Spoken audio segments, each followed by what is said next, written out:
अल्हम्दुलिल्लाह।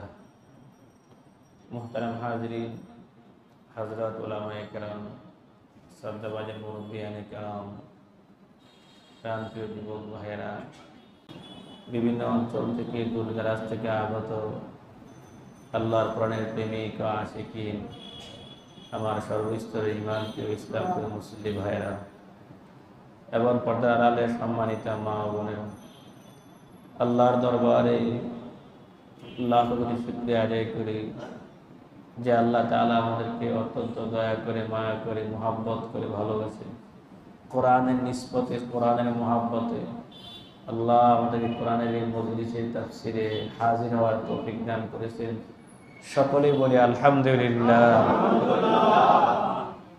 মুহতারাম মুসল্লিয়ানে কেরাম, আমি আপনাদের সামনে ধারাবাহিক এই তাফসিরে সূরা বাকারা থেকে একটি আয়াত তেলাওয়াত করেছি, আয়াত নম্বর 189। গত তাফসিরে বলা হয়েছিল, শেষ দিকে বলা হয়েছিল একটি হাদিস সবাই মুখস্থ করবেন, ঘরের সবাইকে জানিয়ে দিবেন। প্রিয় নবীজি মুহাম্মদুর রাসূলুল্লাহ সাল্লাল্লাহু আলাইহি ওয়াসাল্লাম ইরশাদ করেন, আরবাউন ইযা কুননা ফিকা, চারটি গুণ যখন তুমি অর্জন করতে পারো, যখন তোমার ভিতরে চারটি গুণ থাকবে, ফালা আলাইকা, তোমার কোনো আর টেনশন করতে হবে না। মা ফাতাকা মিনাদ দুনিয়া, যদি তোমার থেকে দুনিয়া ছুটে যায়, টাকা নাই, পয়সা নাই, বাড়ি নাই, গাড়ি নাই, যদি সবও ছুটে যায়, আর যদি চারটা গুণ থাকে, রসুল বলেন আর কোনো টেনশন করতে হবে না। সুবহানাল্লাহ। কয়টা গুণ বলেন? আল্লাহ আমাদের প্রত্যেকে চার গুণ অর্জন করার তৌফিক দান করুন। এক, হিফজু আমানা, আমানাতের হিফাজত করা।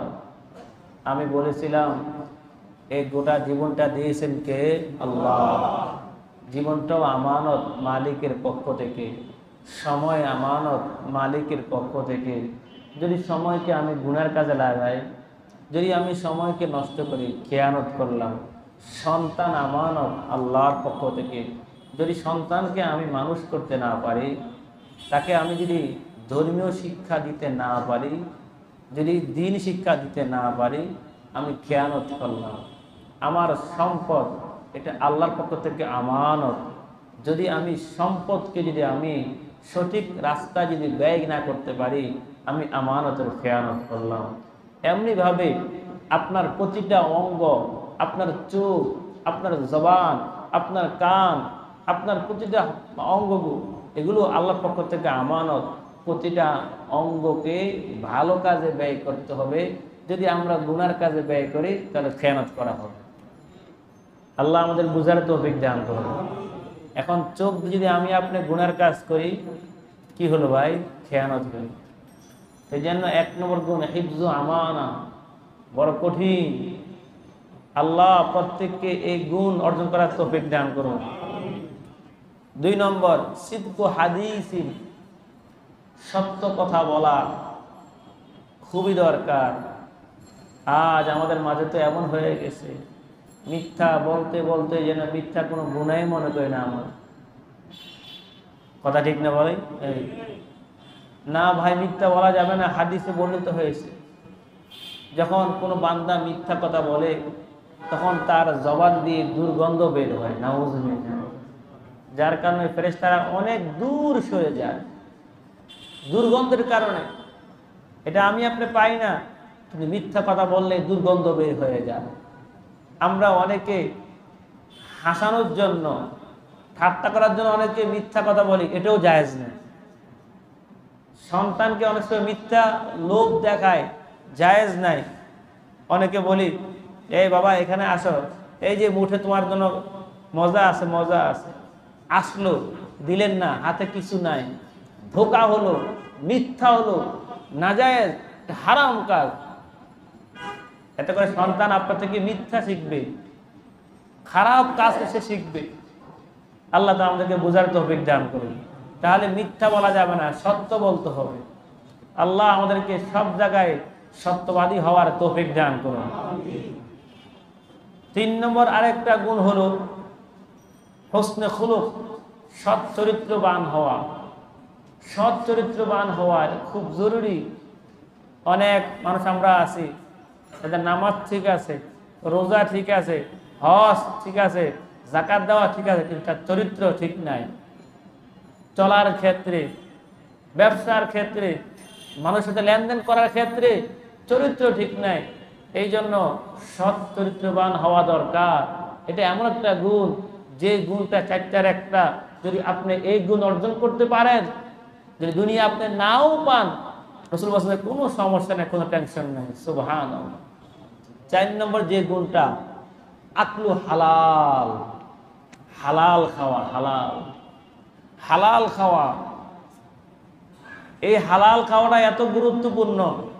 আমরা যে এত কষ্ট করি, ইবাদত করি, নামাজ পড়ি, অন্যান্য আমলগুলো করি, যদি আমরা হালাল না খাই, তাহলে আমাদের এই আমলগুলো আল্লাহর কাছে কবুল হবে না। এই জন্য আমাদের আমল কবুল করানোর জন্য, আমাদের দোয়া কবুল করানোর জন্য প্রত্যেকের জরুরি হালাল খাওয়া। হালাল খাওয়া, হালাল কামাই করা, এবং নিজের সন্তানকে মানুষ করার জন্য অবশ্যই, আমি এটা আগেও বলছি, এখনো বলি, বারবার বলছি, সন্তানকে হারাম ইনকাম খাওয়াবেন না ভাই। সন্তানকে বাম হাতের কামাই খাওয়াবেন না। লবণ দিয়ে খান, 2 বেলা কম খান, তারপরও নিজের সন্তানকে, ছেলেকে, মেয়েকে মানুষ করার জন্য, এদেরকে ভালো বানানোর জন্য কখনো এদেরকে হারাম খাওয়াবেন না। পারবেন তো ইনশাআল্লাহ? আল্লাহ সবাইকে তৌফিক দান করুন। মুহতারাম হাজিরিন, আমি তারপর কয়েকটা উদাহরণ পেশ করেছিলাম আমাদের সমাজে কয়েকটা হারাম কাজের বিষয়ে। আরেকটা উদাহরণ পেশ করি। আমাদের সমাজে বিভিন্ন জায়গায় বন্ধক রাখা হয়, যেটাকে আমরা মর্গেজ বলি। মর্গেজ সিস্টেম, এটাও বর্তমানে যেভাবে হয়, সুদি কারবার। যারা বাড়িওয়ালা আছেন, যারা ভাড়াটিয়া আছেন, সবাই মনোযোগ দিয়ে শুনবেন। আমরা অজান্তে, কেউ হয়তো জেনে, আর অনেকে হয়তো না জেনে এই কাজটা করতেছে। যে আপনি তার থেকে 5 লাখ টাকা নিলেন, সে আপনার বাড়ি ফ্ল্যাট ব্যবহার করলো, 2-3 বছর থাকলো, পরে আবার টাকা নিয়ে গেল। মাথা যে থাকলো, যে টাকাটা কিসের বিনিময়ে হলো? ফাও, এটা সুদ। সুদ হয় এটা। বর্তমান যে মর্গেজ সিস্টেম, অবশ্যই সবাই এটা পরিহার করবেন। এটা সুদি সিস্টেম। হ্যাঁ, যদি আপনি হালাল নিয়মটা জানতে চান, অনেকে হয়তো প্রশ্ন করতেন যে হুজুর, আমার তো এখন টাকার প্রয়োজন, আপনার বাসা প্রয়োজন, আমার টাকার প্রয়োজন, হয় না ভাই? হয়। তাহলে আপনি হালাল তরিকাটা কি, কোন নিয়ম অবলম্বন করলে হারাম হবে না? সেটা হলো, আপনি আমাকে অগ্রিম 5 লাখ টাকা দেন ভাড়া হিসাবে। কি হিসাবে বলেন? ভাড়া হিসাবে। আর আমি আপনাকে আমার ফ্ল্যাটটা দিলাম, যে আপনার প্রতি মাসে এখান থেকে হয়তো কর্তন হবে, অথবা হ্যাঁ শেষ দিকে 1 বছর বা 3 মাসের ভাড়া এখান থেকে কর্তন হবে। মানে কর্তন সিস্টেম করা, হোক অল্প অথবা পুরাটা, কর্তন সিস্টেম করা। এতে লাভ হলো কি, জিনিসটা হালাল হবে, আমারও লাভ হলো, আমি একসঙ্গে এত টাকা পেয়ে একটা কাজ করতে পারবো, আপনারও লাভ হলো যে আপনি ফ্ল্যাটটা পেয়ে গেলেন। বাস, সুদ আপনারও হলো না, আমারও হলো না, আপনিও গুনাহগার হলেন না, আমিও গুনাহগার হলাম না। আল্লাহ তাআলা আমাদেরকে বুঝার তৌফিক দান করুন। এই জন্য বিভিন্ন কাজ করার আগে অবশ্যই আলেমদের পরামর্শ নেবেন। যারা হক্কানি আলেম, হক্কানি মুফতি, ওনাদের সাথে পরামর্শ করে কাজ করবেন ইনশাআল্লাহ। অনেক তবলিগী ভাই আছে, আবার অনেক দিনদার ভাই আছে, তারা হালাল পথে চলতে চায় কিন্তু হয়তো জানে না। এই জন্য আপনাদের কাছে অনুরোধ করবো আমি, হ্যাঁ, কোনটা হালাল কোনটা হারাম এটা জানা আপনাদের জন্য জরুরি। এই জন্য যারা ওলামায়ে কেরাম, ওনাদের কাছে যাবেন, জিজ্ঞাসা করবেন, প্রশ্ন করবেন, জেনে তারপর আমল করার চেষ্টা করবেন। আল্লাহ আমাদেরকে বুঝার, আমল করার তৌফিক দান করুন। আমি আপনাদের সামনে যে আয়াত তেলাওয়াত করেছি, প্রথমে আয়াতের অনুবাদটা আমরা শুনে নেই। আল্লাহ বলেন, ইয়াসআলুনাকা আনিল আহিল্লাহ, হে নবী মুহাম্মদ সাল্লাল্লাহু আলাইহি সাল্লাম, তারা আপনার কাছে প্রশ্ন করে আনিল আহিল্লাহ, নতুন চাঁদ সম্পর্কে। চাঁদ কেন চিকন হয়, কেন মোটা হয়, এই সম্পর্কে প্রশ্ন করেছে। কুল হিয়া মাওয়াকিতু লিন-নাসি ওয়াল হজ, হে নবী আপনি বলে দেন হিয়া মাওয়াকিতুল লিন-নাস ওয়াল হজ, চাঁদ হলো মানুষের বিভিন্ন কাজকর্ম লেনদেন করার জন্য এবং হজের জন্য সময় নির্ধারণ করা। হজের সময় কখন হবে চাঁদ দ্বারা বুঝতে পারি, রোজা কখন হবে চাঁদ দ্বারা বুঝতে পারি, মহিলারা ঈদ পালন কখন করবে চাঁদ দ্বারা বুঝতে পারি। আগে এমন ছিল, এখন না ক্যালেন্ডার বের হয়েছে। মানে সময় জানার জন্য আল্লাহ চাঁদ সৃষ্টি করেছেন, আল্লাহ জানিয়ে দিয়েছে। ওয়ালাইসাল বিররু বিআন তাতুল বুয়ুতা মিন যুহুরিহা, আল্লাহ বলেন ঘরের পিছন দিয়ে প্রবেশ করা আসা এটা কোনো নেকির কাজ না। ওয়ালাকিন্নাল বিররা মানিত্তাকা, নেকি কোনটা? নেকি হলো আল্লাহর ভয়ে গুনার কাজ ছেড়ে দেওয়া। নেকি হলো তাকওয়া অর্জন করা, এটা নেকি। নিজের থেকে বানায়া ইবাদত করা এটা নেকি বলা হয় না। আল্লাহ বলেন ওয়াতুল বুয়ুতা মিন আবওয়াবিহা, তোমরা ঘরে আসো ঘরের দরজা দিয়ে। ওয়াত্তাকুল্লাহ, আল্লাহকে ভয় করো। লাআল্লাকুম তুফলিহুন, তবেই তোমরা সফল হবে। সুবহানাল্লাহ। আমরা অনুবাদ জানতে পারলাম। ইয়াসআলুনাকা, এইভাবে শব্দটা তারা প্রশ্ন করেন আপনার কাছে, এইভাবে এমন শব্দ কোরআন কারিমে 14 জায়গায় উল্লেখ করা হয়েছে। ইয়াসআলুনা, ইয়াসআলুনাকা ওয়া ইযা সাআলাকা, এইভাবে প্রশ্ন আকারে এমন বাক্য কোরআন কারিমে 14 জায়গায় উল্লেখ করা হয়েছে। তার মধ্যে একটা হলো ইয়াসআলুনাকা আনিল আহিল্লাহ। ঘটনা কি? তাফসীর কিতাবে উল্লেখ করা হয়েছে, তাফসীর ইবনে কাসিরে উল্লেখ করা হয়েছে এবং তাফসীর রুহুল বয়ানে উল্লেখ করা হয়েছে। রাসূলের প্রিয় সাহাবী হযরত মুআয ইবনে জাবাল রাদিয়াল্লাহু তাআলা আনহু এবং হযরত সাআলাবা আল আনসারী রাদিয়াল্লাহু তাআলা আনহু, এই দুজন সাহাবী রাসূলকে প্রশ্ন করলেন, ইয়া রাসূলুল্লাহ মা বালুল হিলাল, এই যে নতুন চাঁদ ওঠে এটার কি অবস্থা? ইয়াতলুউ দাকিকান মিসলাল খায়ত, যখন চাঁদ উঠে একদম চিকন সুতার মতো মনে হয়, হয় না ভাই? হয়। সুম্মা ইয়াজিদু, অথবা যখন দিন যত বাড়ে চাঁদটা আর একটু কি হয়? মোটা হয়, আর একটু মোটা হয়। হাত্তা ইয়ামতালিয়া, এমন কি অনেক গোলাকার হয়ে যায়, হয় কি হয় না? হয়।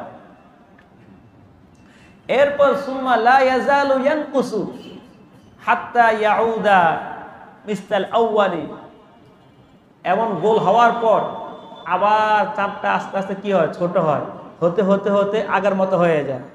ঠিক না ভাই? তো সাহাবা একরাম প্রশ্ন করলেন এমনটা কেন হয়?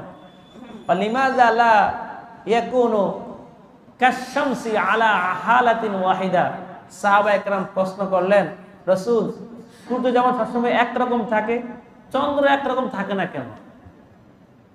সূর্য কি থাকে? একরকম থাকে না ভাই? একরকম। তো চাঁদ কি একরকম থাকে? একরকম থাকে না। মাসের শুরুতে একরকম, মাঝখানে একরকম, শেষে আরেক রকম, হয় কি হয় না? কিন্তু সূর্য সারা মাস একরকম, কারণটা কি? তো আল্লাহ এই প্রশ্নের জবাব দিয়েছেন এই আয়াতের মাধ্যমে। আল্লাহ বলেন কুল হিয়া মাওয়াকিতুল লিন-নাসি ওয়াল হজ, হে নবী আপনি জানিয়ে দিন এই চাঁদ চিকন কেন হয়, মোটা কেন হয়। হ্যাঁ, এটা মানুষের সময় জানার জন্য এবং হজের সময় জানার জন্য। সুবহানাল্লাহ। ইসলামের যতগুলো ইবাদত আমরা করি এর অধিকাংশ সময়গুলো নির্দিষ্ট চন্দ্র হিসাবে, যেমন রোজা কিসের হিসাবে বলেন তো? চন্দ্র হিসাবে। হাদিসে বর্ণিত, সহিহ বুখারীতে বর্ণিত আছে সুমু লিরুয়াতিহি ওয়া আফতিরু লিরুয়াতিহি, রাসূল বলেন ও আমার উম্মত তোমরা চাঁদ দেখে রোজা রাখো, আবার চাঁদ দেখে ইফতার করো। চাঁদ দেখতে হবে, তাহলে চাঁদ দেখে রোজা রাখা, চাঁদ দেখে কি করা? ইফতার করা, মানে রোজা খোলা। বুঝা গেল রোজা রাখার জন্য কি চন্দ্র দেখা জরুরি। আবার দেখেন দুই ঈদের বিষয়টা, ওইটাও চাঁদ দেখে। আবার দেখেন হজের বিষয়টা, হজ কখন হবে? হজ তো হয় কয় তারিখে? 9 তারিখে, জিলহজের 9 তারিখে হজের কাজ শুরু হয়, এটাও তো জিলহজ, চাঁদের হিসাবে। আবার দেখেন কোরবানির কাজ, কোরবানি হয় 10, 11, 12, এটাও কি হিসাবে? চাঁদের হিসাবে। মোট কথা ইসলামের আমরা অনেকগুলো ইবাদত করতে গেলে আমাদের কি জানতে হয়? চাঁদের হিসাবটা জানতে হয়। আপনারা হয়তো প্রশ্ন হুজুর সবাই তো জানতে পারবে, এটা তো ক্যালেন্ডার দেখে জানতে পারবে। ভাই ক্যালেন্ডার তো মাত্র এখন হলো, কয়েক যুগ আগে হলো, কিন্তু আজ থেকে 1,500 বছর আগে কি অবস্থা ছিল? মানুষ জানতো কিভাবে? চাঁদ দেখে বুঝতো। চাঁদ যখন চিকন বুঝতে পারতো এখন মাসের শুরু। চাঁদ যখন গোল হয়ে যেত বুঝতো এখন পূর্ণিমার চাঁদ, এখন মাসের মাঝখান সময়। আবার চাঁদ তখন একদম ছোট হয়ে যেত তো বুঝতে পারতো এটা মাসের শেষ দিক। কথা বুঝতে পারছেন আপনারা? এই জন্য সাহাবায়ে কেরাম অন্য জায়গায় প্রশ্ন করেছে, রসুল চাঁদকে আল্লাহ কেন সৃষ্টি করলেন? তখনও এই আয়াত অবতীর্ণ হয়েছে যে চাঁদকে আল্লাহ সৃষ্টি করলেন মানুষের সময় জানার জন্য। আমার ভাইয়েরা, আমরা যাকাতের হিসাব করি 1 বছর হওয়া লাগবে, বলেন তো কোন 1 বছর? চন্দ্র মাসের 1 বছর, ইংরেজি হিসাব না। এখানে আপনারা ভুল করবেন না, অনেকে এখানে ভুল করে। 1 বছর হওয়া মানে চাঁদের হিসাবে 1 বছর। আপনারা জানেন ইংরেজি হিসাব আর চাঁদের হিসাব পার্থক্য আছে কিনা? 10 দিন কম, 10 দিন, অর্থাৎ 10 দিন কম হয়। এই জন্য আমরা প্রত্যেকে খেয়াল রাখবো ইসলামের যে বিধানগুলো, অনেক বিধানগুলো এগুলো চাঁদের হিসাবে হয়ে থাকে। যাকাতের, কোরবানির, ঈদ পালন করা, নারীরা ঈদ পালন করবে কয় মাস? 3 মাস বা 4 মাস 10 দিন যেগুলো হয়, এগুলো কোন মাস? ইংরেজি হিসাব না, চাঁদের হিসাব। হতে পারে 29 চাঁদ, হতে পারে কি 30, হতে পারে কি পারে না? পারে। এই জন্য আবার আরেকটা দেখেন, আজকে প্রশ্ন আসছে এই বিষয়টা, যে অনেকে বলে হুজুর আমি আমার সন্তানকে দুধ পান করাবো কয় বছর? সর্বোচ্চ 2 বছর। এই যে 2 বছর, কোন 2 বছর হিসাব? চাঁদের হিসাবে, ইংরেজি হিসাব না, চাঁদের হিসাবে করতে হবে। এটা ইংরেজি হিসাবে করা যাবে না। আল্লাহ তাআলা আমাদেরকে বুঝার তৌফিক দান করুন। তাহলে আল্লাহ চাঁদ দিন কি জন্য? সময় জানার জন্য। আল্লাহু আকবার। আল্লাহ আমাদের বুঝার তৌফিক দান করুন। এর পরের বিষয় আল্লাহ বলেন ওয়ালাইসাল বিররু বিআনতাতুল বুয়ুতা মিন যুহুরিয়া। এখানে আল্লাহ আরেকটা বিষয় উল্লেখ করেছে, তাফসীর কিতাবে বর্ণিত আছে। সাহাবায়ে কেরাম ইসলামের শুরু যুগে যখন কোন সাহাবী না বুঝার কারণে হজের এবং ওমরার ইহরাম বাঁধার পর হজের কাজ না করে যদি কোনো ঘরে আসতো, যদি কোনো প্রয়োজনে ঘরে আসতো, তারা আসতো ঘরের পিছন দিয়ে ঢুকতো, ঘরে যে মেইন গেট ওখান দিয়ে প্রবেশ করতো না। তারা বলতো লা নাদখুলু বাইতান হাত্তা নাদখুলা বাইতাল্লাহ। তারা বলতো যতক্ষণ আমরা আল্লাহর ঘর বাইতুল্লাহ প্রবেশ না করব ততক্ষণ আমরা নিজের ঘরে প্রবেশ করব না। যদি নিজের ঘরে প্রবেশ করতে হয়, তারা মনে করতো কুসংস্কার এটা, কারণ তারা ঘরের পিছন দিয়ে প্রবেশ করত, ঘরের পিছন দিয়ে দেওয়াল ছিদ্র করে বা মাটি কেটে তারা ভিতরে প্রবেশ করত এবং তারা এটাকে ইবাদত মনে করত। আল্লাহ তার জবাবে বলেন ওয়ালাইসাল বিররু বিআনতাতুল বুয়ুতা মিন যুহুরিয়া। ও মানুষ শুনে রাখো, ঘরের পিছন দিয়ে আসা এটা কোনো নেকির কাজ না। নেকি কোনটা? ওয়ালাকিন্নাল বিররা মানিত্তাকা। নেকি তো সেটা তুমি যদি কোনো পাপ কাজ আল্লাহর ভয়ে ত্যাগ করো, এটা হলো নেকি। সুবহানাল্লাহ। এই আয়াত থেকে আমরা একটা বিষয় বুঝতে পারলাম, শরীয়তের কোনো বিষয় নিজে থেকে বানানো যায় না, কোনো বিষয়কে নিজেই সব মনে করা যায় না। যদি কোনো ব্যক্তি ইসলামের কোনো বিষয়কে, শরীয়তের কোনো বিষয়কে নিজ থেকে আবিষ্কার করে বা নিজেই বলল এই কাজ করলে সওয়াব আছে, এই কাজ করলে এমন সওয়াব আছে, এটাকে বলা হয় বেদাত।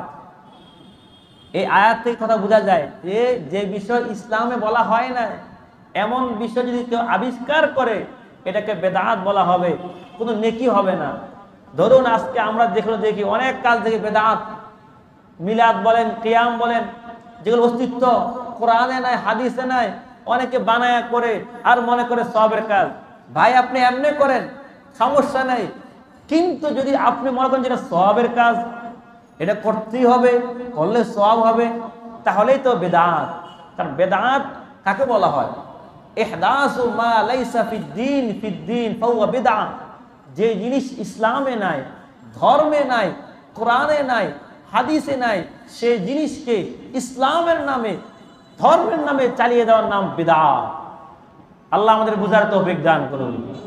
এই জন্য আমার ভাইরা, আল্লাহ এবং তার রাসূল যে বিধান আমাদেরকে দিয়েছেন আমরা সেটাকে সওয়াব মনে করব। যেটাকে বলছেন গুনাহ সেটাকে আমরা গুনাহ মনে করব। নিজ থেকে কোনো সওয়াব বানাবো না, আবিষ্কার করব না, আবার নিজ থেকে কোনো গুনাহ বলবো না ইনশাআল্লাহ। বলেন ইনশাআল্লাহ। আল্লাহ আমাদের বুঝার তৌফিক দান করুন। আল্লাহ বলেন ওয়াতুল বুয়ুতা মিন আবওয়াবিহা, তোমরা ঘরে আসো ঘরের দরজা দিয়ে।